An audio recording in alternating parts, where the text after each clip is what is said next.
So again, that's just sharing a little bit of how I work these ideas of goal setting and visualization to paint where I want to go.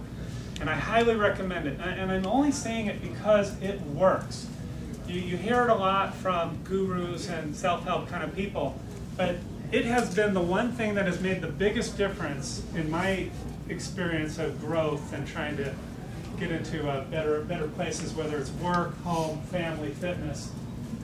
Most people see goals, though, in a different way. They go, okay, I would really like to X, Y, Z.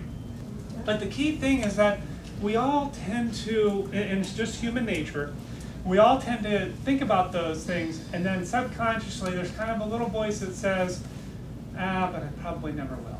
You know, or I probably can't, or something like that.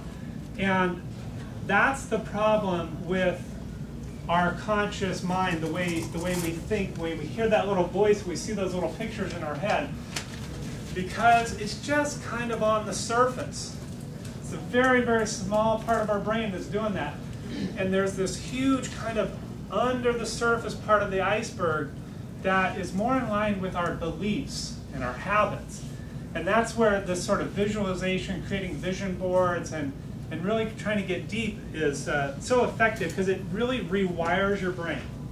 My personal experience with that has been, like I'll just share with you, the fitness thing. I've been trying to get active for years, and I've been writing goals and lists and thinking about it and trying with willpower to get off my butt and do something. But then when I started actually 2 or 3 times a day really focusing on this image that I'm there right now, I'm fit right now, I'm in the best shape of my life, and that was the key phrase that really set it in for me. Well, now it's working, and I got a long way to go.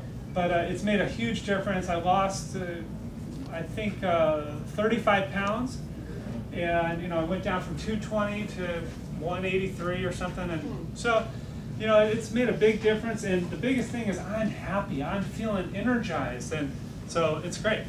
But that could only happen when I got really deep in my thinking and stopped trying to just literally do it with like willpower. And there's a common phrase that I think Wayne Dyer started saying. It's not a matter of, I have to see it in order to believe it.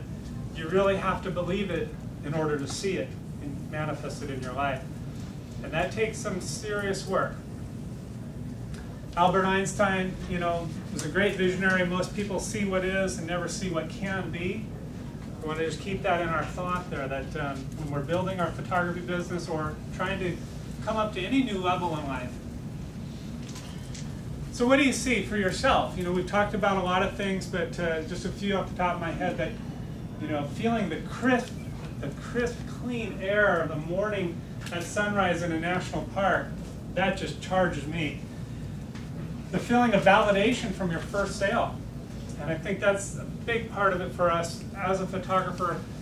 Isn't that the ultimate pat on the back saying, you're real?